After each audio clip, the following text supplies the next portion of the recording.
My father said those words to me in front of 11 people: my mother, my 3 brothers, 2 aunts, my uncle, and 4 neighbors who had come for Sunday dinner.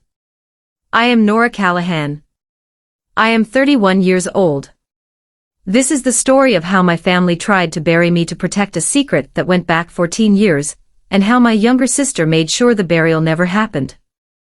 We lived in a brick colonial on Fenwick Road in Claremont, Virginia, a town of about 22,000 people where the high school football team got a full-page spread in the local paper and everyone went to the same 3 churches.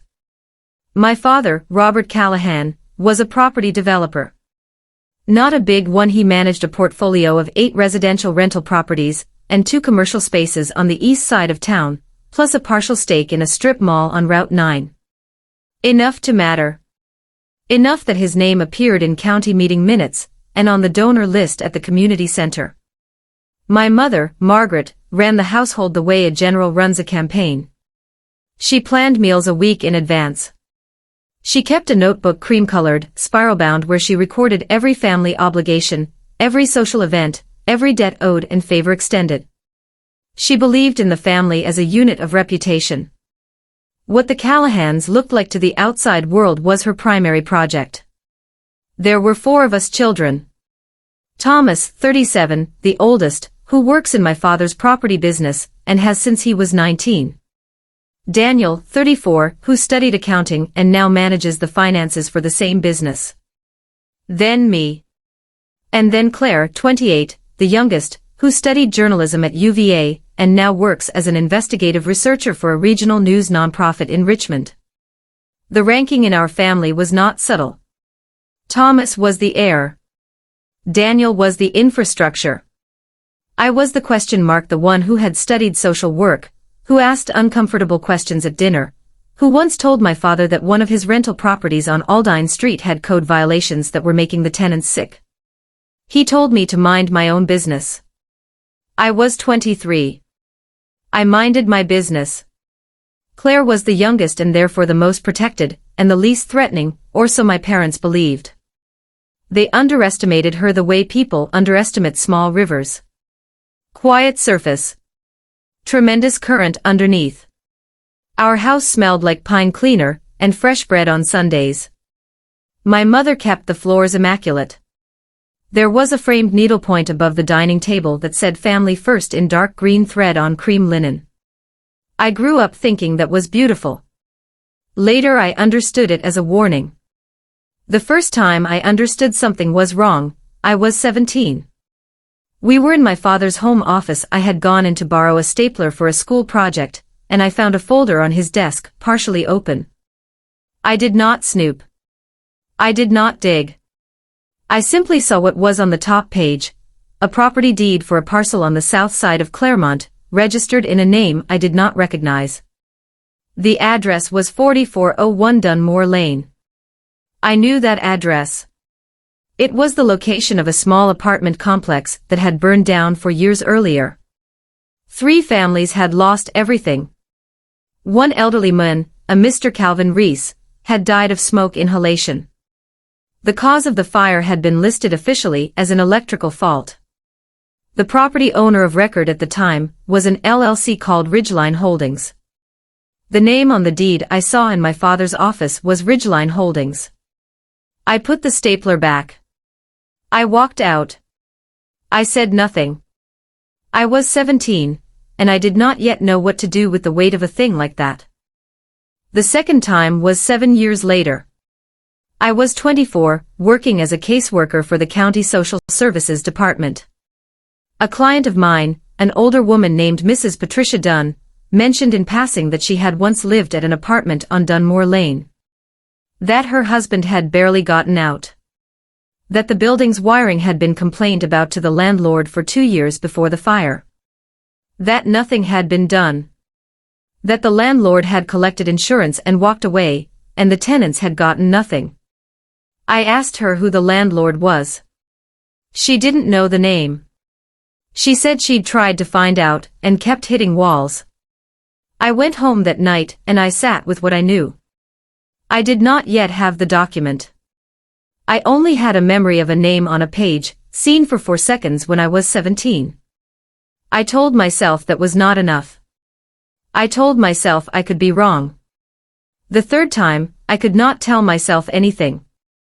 I was 26.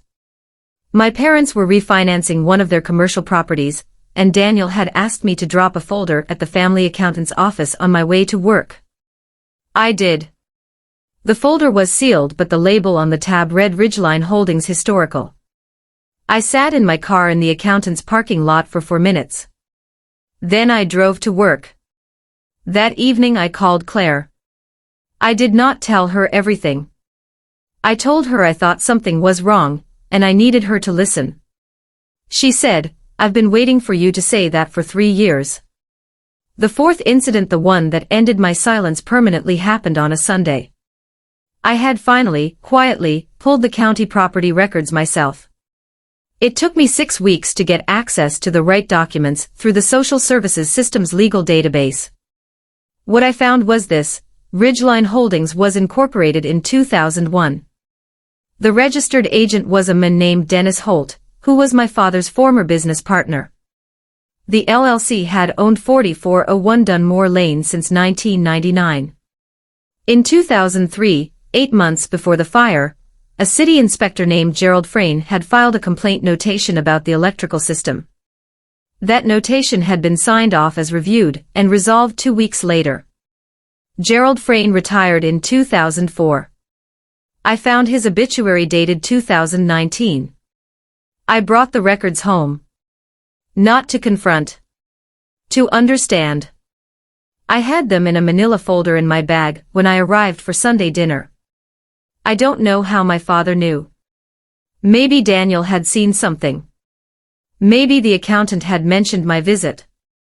But midway through dinner, while I was passing the rice, my father looked at me across the table and said, in front of 11 people, "If you tell anyone what you saw, you will regret it. I promise you that." The table went quiet. My mother looked at her plate. Thomas looked at his hands. No one moved. I set down the bowl of rice. I picked up my glass of water. I took one sip. I put the glass down. I did not say a word. I excused myself to use the restroom. I locked the door. The bathroom had pale yellow tiles and a bar of soap that smelled like lavender, my mother's brand, the same one she'd used my whole life. I looked at the soap. I breathed. I was not going to cry. Not here. I took out my phone. I texted Claire 4 words they know. "Come now." Then I splashed cold water on my face. I dried my hands on the white hand towel. I walked back out to the table. I sat down.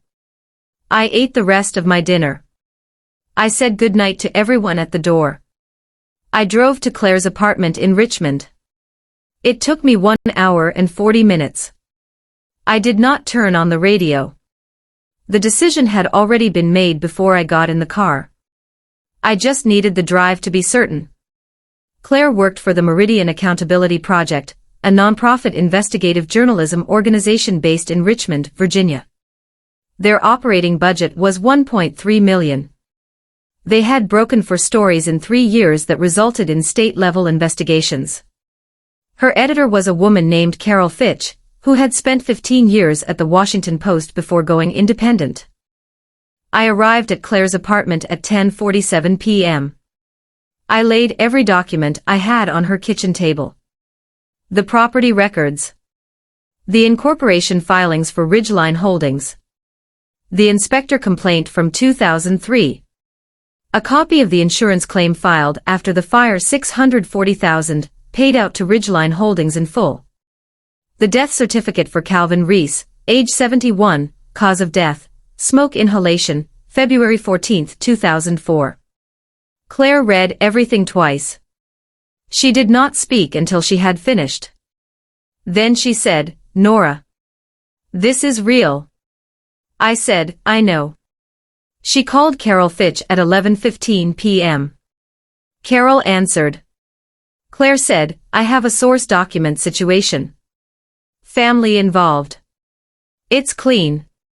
Carol said to come in Monday morning. Over the next 6 weeks, Claire and Carol's team built the story from the ground up independently, without using my documents as anything other than a roadmap for their own research. They pulled the original county records. They tracked down Dennis Holt, now living in Sarasota, Florida. He agreed to speak on background. They located 2 surviving former tenants of 4401 Dunmore Lane, including a woman named Dorothea Reese, Calvin Reese's daughter, who had been trying to find out what happened to her father's case for 19 years. Claire called me at the end of week 4. She said, "Dennis Holt has confirmed that your father knew about the electrical issue and chose not to repair it because the bid came in at $38,000 and he didn't want to reduce his quarterly draw from the LLC." She paused. "He has emails." The story ran on a Tuesday morning in March. It was published on the Meridian Accountability Project's website and simultaneously picked up by the Richmond Times-Dispatch. The headline read, "Claremont developer linked to 2000 for fatal fire through dormant LLC. Former partner provides documented evidence." My father's name appeared in the 4th paragraph. The Claremont Community Center held a monthly civic breakfast that my parents had attended for 11 years. My father was on the advisory committee. My mother had catered it twice. On the Thursday after the story ran 2 days later, my father arrived at the breakfast as usual. 47 people were there. Carol Fitch had contacted the Civic Association's president, a man named Robert Yellen, the previous week for comment. Robert had declined to comment for the story. But he had read it. When my father walked in Thursday morning, Robert Yellen stood up at the front of the room and said, calmly and without drama, that in light of recent reporting, the advisory committee would be placing my father's membership under review, effective immediately, and that he was welcome to stay for coffee but not to sit at the committee table. 47 people heard that. I was not there. Claire told me afterward. My father sat down in a chair by the window.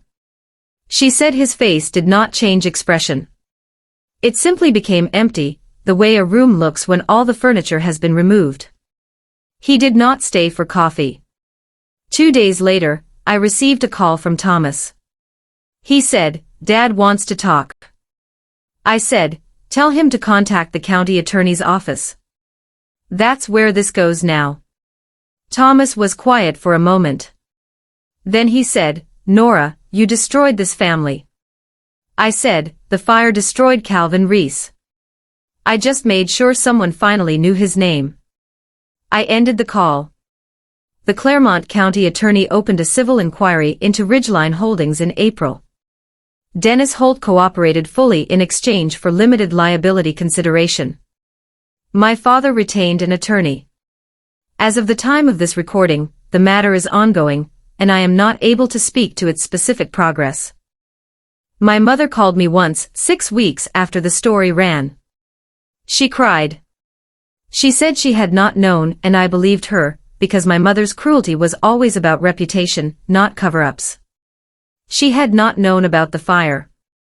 She had simply not asked questions about money, the way women in her world were trained not to. I told her I was glad she called. I told her I did not know what came next. She said she didn't either. We have not spoken since, but the door is not closed. Doors are different from walls. Thomas has not contacted me again. Daniel sent one text 3 months after that said, "I hope you're okay." I wrote back, "I am." That was true. Dorothea Reese, Calvin Reese's daughter, was interviewed in the Times-Dispatch follow-up piece. She said her father deserved for someone to care enough to find out the truth, and that she was grateful someone finally did. I read that sentence 4 times. Claire was nominated for a state journalism award for the story. She did not win. She did not seem to mind. Here is what I know now. I lost my family as I understood it. Not all of them, not Claire, not my mother entirely, not even Daniel in whatever quiet way he is still reaching. But the architecture of Sunday dinners and needlepoint above the table, and the word fortress that is gone. I do not pretend otherwise. What I gained is harder to articulate but easier to live inside. I know that I did not look away. I know that 17-year-old me, who saw a folder on a desk and went very still, was paying attention for a reason. I know that Calvin Reese was 71 years old, and that his daughter spent 19 years without an answer, and that answers matter even when they arrive late. I am a social worker. I have spent my career believing that the truth, once documented, has weight, that it moves things, slowly and imperfectly and usually with paperwork. I still believe that. My family called silence protection. They were wrong. Silence protected the wrong people for 19 years. I am Nora Callahan. I do not look away.